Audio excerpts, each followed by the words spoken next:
Good morning, everybody. Welcome back to another episode. Now, if you saw my previous video, you would know I was trying to decide whether to work on that or that. And I've decided we're going to work on the Stinger. I'm going to be doing the brakes. I've got just about everything ready. So today's video is a Stinger video day. Let's get on with this.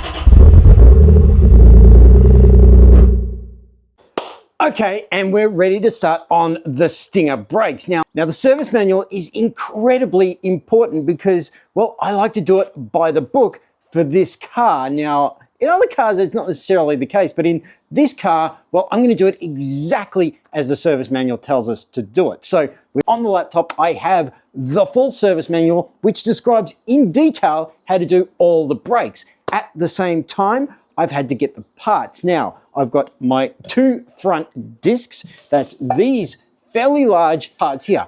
These are the parts which will go on the wheels. And believe it or not, they are directional in this case because we've got slotted and dimpled, which you can actually see in here. These little dimples and these slots, well, I'll explain a bit more about what they're for later on. But for now, we've got our two disc brakes and we can't stop there. You can't really do disc brakes and at the same time, not put in pads. So we've got our pads as well. Now, I know there's a lot of debate on which to choose and why, and there's a huge split in what people say is the right pad for the car. Well, these were more availability based. It was a case of what I could get, and I could get these pretty quickly, pretty easily, and a lot of others, well, they were a pain to get. Now, there's a ton of videos out there showing exactly how to do this, and frankly it looks dead easy, so we're going to give it a crack. Car appears to be entirely metric, so we're working in metric. So without further ado, I think it's time we got started on the Stinger brakes. Let's go. Okay, the very first thing we've got to do is get this wheel off. That's really not a hard job at all, but there is one little complication with it. You see, I'm going to use the ordinary jack that came with the car and not this big trolley jack. Why? Well, I haven't actually been under this car yet, and I don't know exactly where the trolley jack lifting point would be. So I'm going to use the factory jack because I can see exactly where that is supposed to go. I'm going to jack the wheel up and then we're going to get it off. There's also a cap on the front of this thing that's got to come off. You'll see that in the hyperlapse because, yeah, that can be tricky. Now, to get the wheel cap off, you want one of these. This is a plastic pry tool. They are pretty much worthless. You can get them off eBay. All it is a piece of plastic you can get in under and pull it away. Now that I've got the plastic cap off, which was the part that covered up the center of the wheel here, that's off. And now I can get to the actual wheel nuts or the lug nuts, whatever you want to call them. They're the parts that hold the wheel onto the car. Now, here's the tip. You loosen these before you jack the car up. Yes, you heard me right. By loosening these before the car comes up, and I mean just fractionally cracking them, it's a lot easier to get them off than it is if the car is jacked up. It's miles easier. Now, taking the wheel nuts off is pretty damn easy. It just requires a bit of force. I do not have an impact driver at this point, so I don't have an actual socket driver gun to be able to undo them. So I'm doing this by hand with a torque wrench. It gives me good leverage and it's really not that hard. It's just a bit more physical effort. Also, don't forget that on the standard Stinger, in fact, well, as far as I know, every Stinger out there, you have locking nuts. So you want to make sure you've got this in the car or you're not getting these off. Okay, we've now got the front wheel off and this is what you see. So you don't have to take the rotor off to change the pads. If you want to change the pads, you can do it at this point relatively easily. They're almost just sat in, a couple of pins and a spring, and you're able to get them out. In this case, we're changing the rotor as well, or the disc, I should say correctly here. The disc needs to be changed because it's starting to form a nasty little lip in around here, and I don't like that. These discs are, well, they've still got some thickness on them, but I've had enough of them. They need to go, they need to be changed. They don't look as good either. So our new slotted and dimpled rotors or discs are going to look much better. Okay, now that I've got the pins out, which were a bit of a battle because I'm not sure when these were last done, but they were pretty well stuck in there. Now that I've got the pins out, it's time to get the caliper bolts at the back out. Now, they're a little bit more tricky.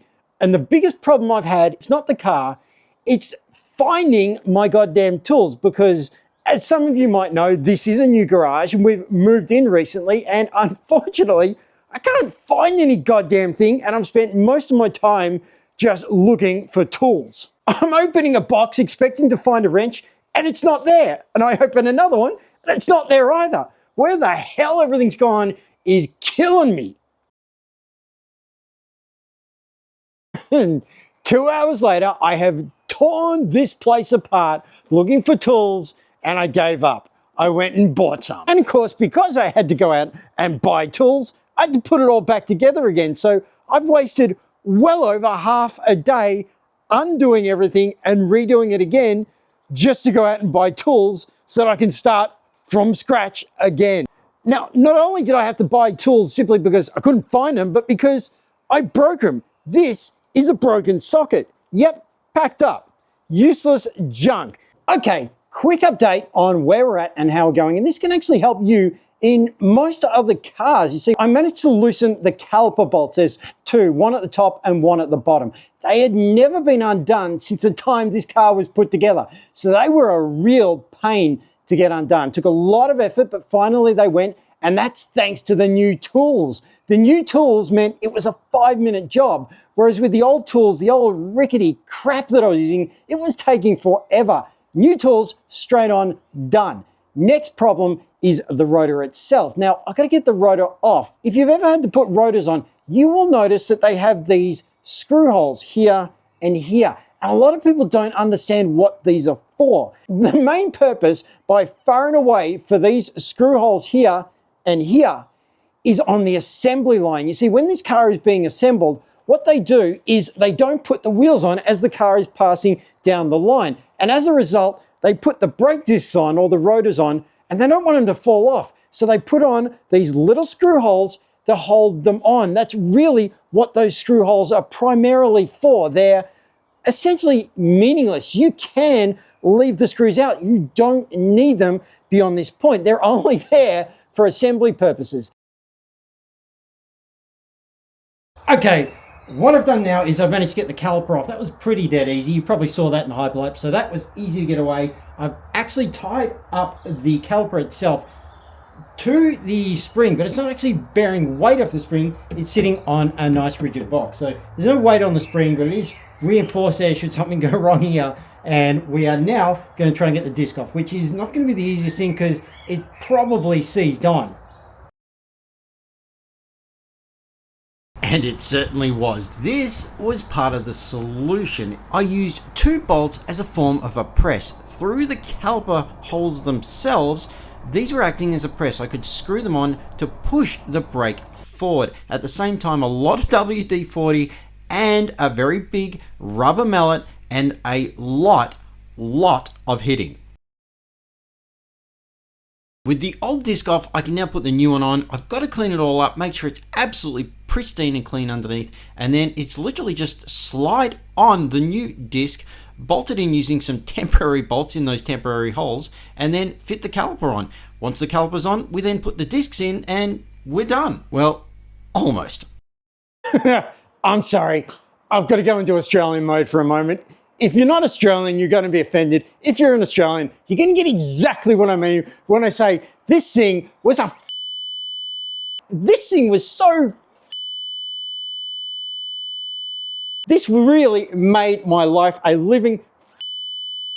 It was so hard to do this, it's not funny. Now, the problem wasn't the job. I still maintain this is an easy job to do.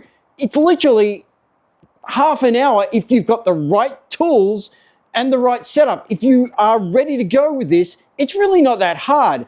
The problem is when you're not prepared, this thing that will just want to you. I spent 2.5 days on this all because I didn't have the right tools, I didn't have the right equipment, I wasn't familiar with the stinger brake system, which has got a few little nuances to it, and it has completely and utterly my schedule. So yeah, right, let's end Australian mode there. I'm gonna get the wheel back on. We will then have one side done. I can move the stinger over, start on the other side, and hopefully we'll get this thing back out on the road with its upgraded rotors here, which you can see are absolutely sick. Okay, and with the car in, guess what we got to do now? Yeah, you guessed it right. I got to do this side now, so not looking forward to this. If this was as painful as the other side, I'm going to be in for a long night. Anyway, let's give it a go. Let's go. I've seen a lot of change, been through a lot of pain. Some things are not the same as they were a year ago, but all will be okay. I move on each and every day. The past is where it stays. Okay, I'm just going to interrupt for a quick second there because I want to talk about brake discs or rotors themselves. I've got to say, there's a real need to go aftermarket in this case. This is an aftermarket disc brake. And this one here, well, this is the one I took off the Kia Stinger. Now, if we look at the insides of them, you're going to see something very noticeable. This one's rusty. Not just rusty, this is utterly, appallingly rusty on the inside. It is incredibly bad, and it's also the same in its ventilation. The problem with these ones, these factory ones that they use, is, well, they're all exposed steel. And well, being exposed steel, as soon as you get them out into the rain, they begin to rust. There's no consideration for treatment on that at all. They still work. They've still got the required minimum thickness and they will still do the job. But the amount of corrosion on these things is shockingly bad. And the problem is when you come down here, that corrosion sticks it onto the wheel hub. Now, this was immensely hard to get off. And it was a problem with the disc's design. So the disc was never treated to be protected for this. This is the aftermarket disc. And you'll notice something very abnormal about it. This is a black coated brake disc. It's got black coating inside and out. And that is to do exactly what you're thinking. It's to stop the rust that we see on this. Need to be clear, the rust only applies to the disc itself. That's the exposed metal part. That's the bare steel brake that just rusts away very quickly. The rest of the car is treated and coated and uses a different metallurgy. So I don't actually see any real signs of major rust at all on the rest of this. This all looks pretty good. Yes, it's dirty and it's grotty and it's grimy as you'd expect under a car, but for the most part, the rest of this, it's all okay. Now, just to cover why these aftermarket brakes are so much better than the factory ones is very simple. Number one, they're coated to prevent corrosion. On top of that, these brakes also have these dimples in it and these grooves. Now, a variety of choices you can get in terms of shapes and designs. What these are for is a little bit of heat dissipation. Now, it's very minor. On the street, you're going to see no effect from this pretty much whatsoever, but these slots and these dimples, they can provide a little bit more heat dissipation, and of course, they're a little bit of a weight saving. Now, I know you're looking at this saying, that's ridiculous. You're right, but in motorsport, every single gram counts, and for racing purposes, these are infinitely better brakes. I've changed for the better this time. I thought I would never be fine. I strive just to say I'm alright, and for the first time in a long time I'm alright. I've seen a lot of change, been through a lot of pain. Some things are not the same as they were a year ago. And just like that, the Stinger's brakes are now done. We now have a Stinger with absolutely brilliant brakes on it. They've been upgraded. We still have to do the rears. So in another video, we'll do the rears. That won't take as long. You've seen the front and it's all working. So now that that's done, I think it might be time for a little mini road trip. Now, if you'd watched my previous videos, you will know that Kia tried to charge me £4,000 to change all the brake discs and the pads in this car. Yes, £4,000, which is about $6,000 US or about $8,000 Australian. And at a cost of £500, that's £1,500 cheaper than what Kia wanted to do for both the fronts.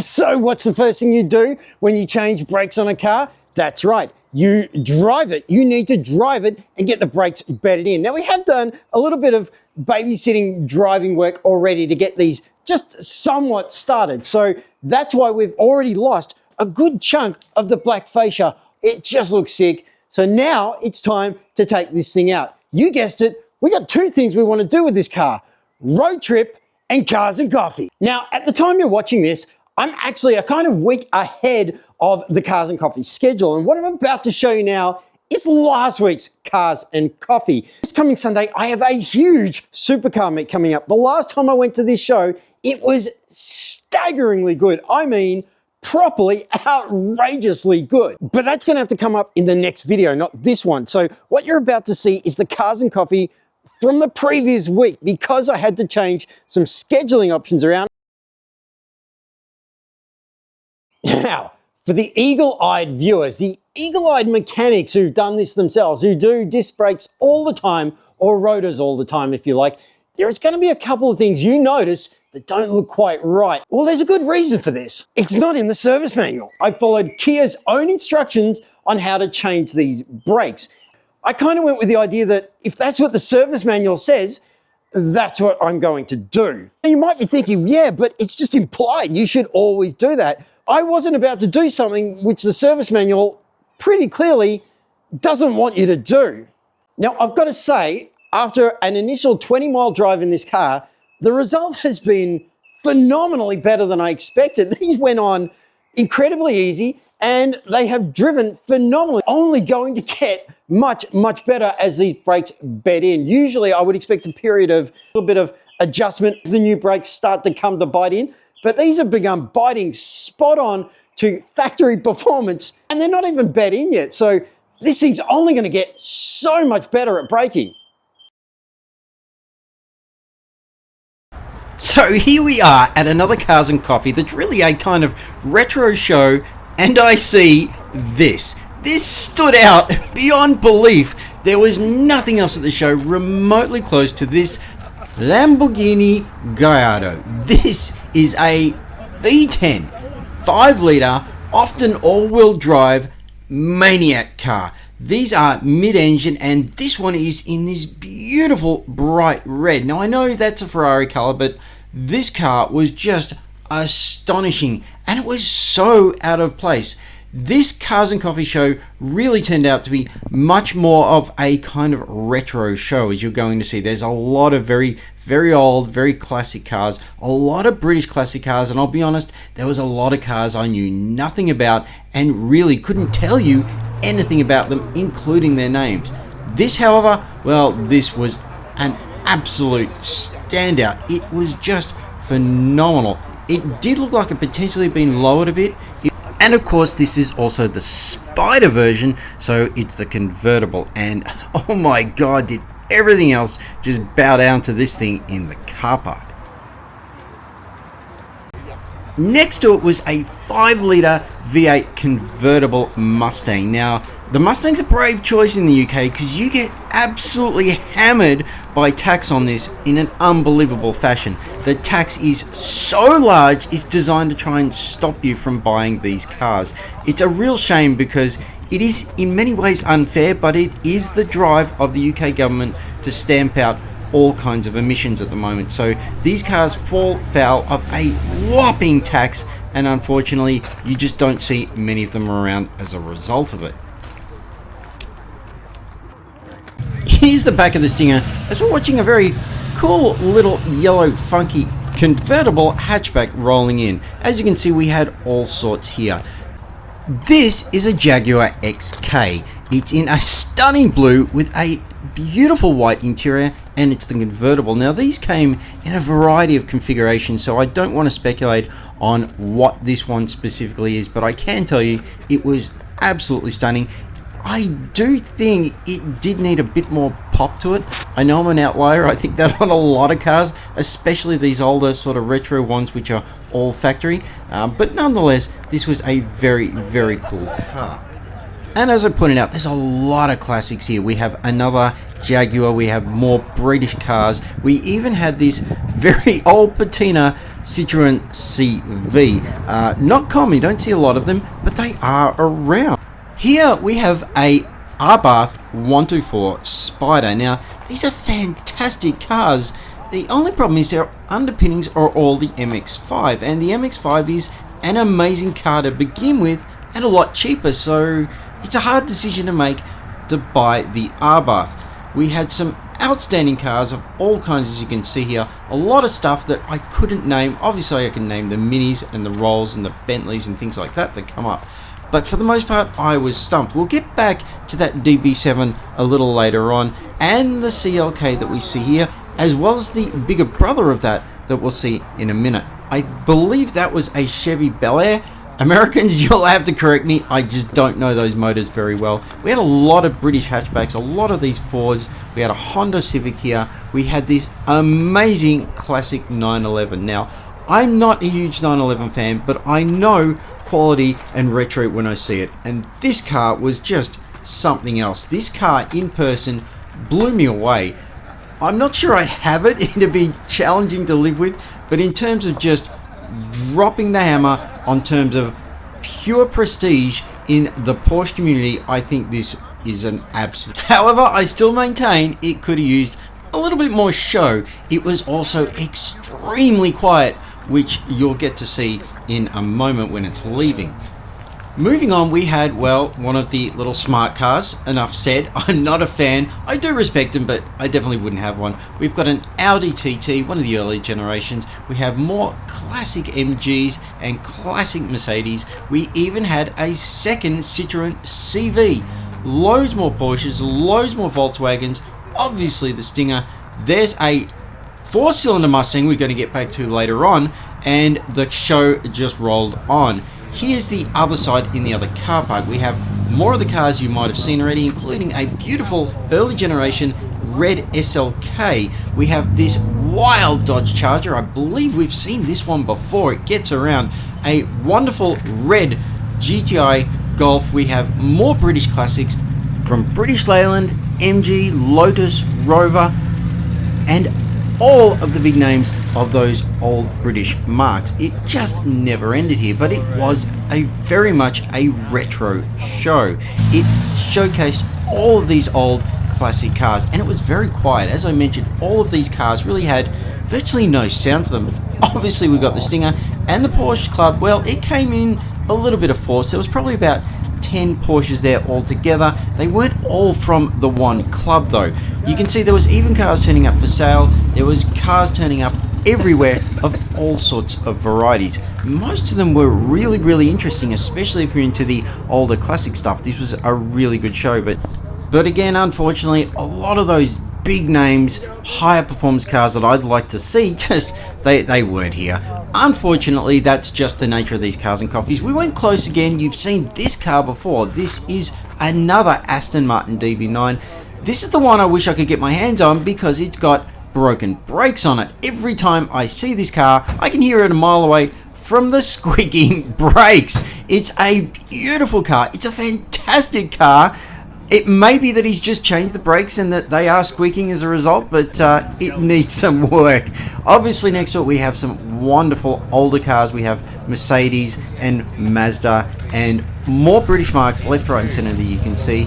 This car again, brilliant, just nothing here really particularly loud or really of that high performance modern genre that I like. We did have some real odd cars. This is an old German service car. It's very possibly from the war and may have preceded the Beetle. I'm just not clear. We're back to more British cars. We've got MGs everywhere. We've got Vauxhalls everywhere. We had a whole lot of marques which I didn't even know about. We had this unbelievably amazing 500 SL.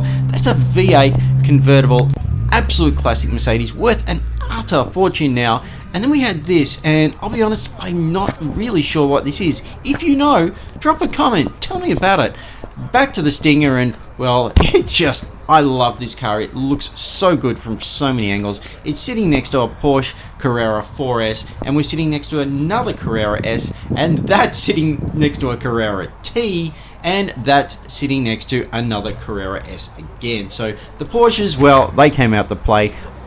And here we have the almost controversial 4-cylinder Mustang. Now, believe it or not, this would also be my choice, because here in the UK, the taxes are very good on this. You don't get hit very hard, it's very affordable, and it's basically a Mustang with all the features. Nearby, we had this SL500, and this is just elegance defined. It is so cool a car, it's not funny. This one, again, it had a bright blue on it. I just don't think it popped quite blue enough, if you get what I mean. I do love these cars. I have a very soft spot for these, but I just think they need to be a bit more wild, a bit more crazy. Mercedes did that with their SL Black series, if you know the one I mean, and all of them deserve it. This is another example of the same problem. This is an Aston Martin DB9.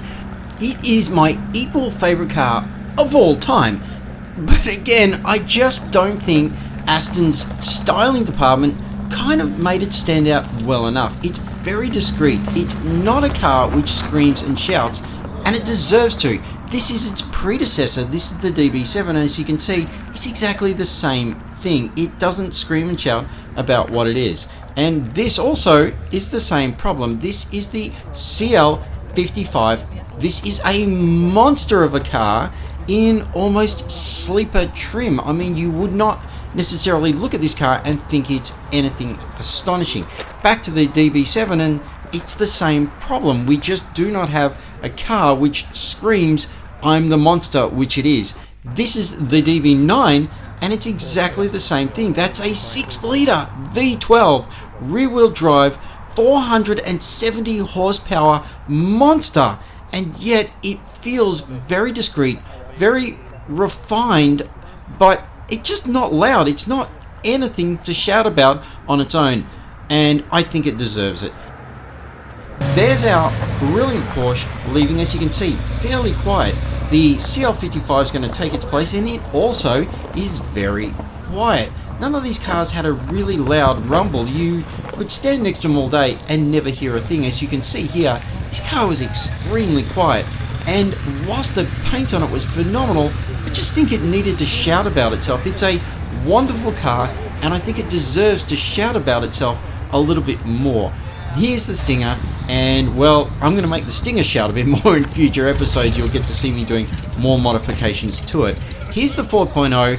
The only downside is, well, you can hear it doesn't have that classic rumble. It's a very quiet car. Now, that's fine, but for a Mustang, I just think it needs some sort of scream to it.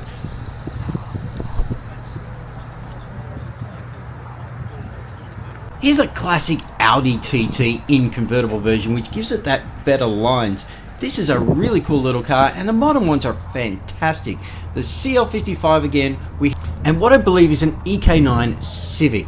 We had a lineup of all of these kind of cars. There were lots of hatchbacks at this show. It is the UK. Hatchbacks are extremely popular here, so you do see a lot of them. Here's our Citroen CV trundling away. It is deliberately left looking like that because that's the patina, and that's what gives it value these days.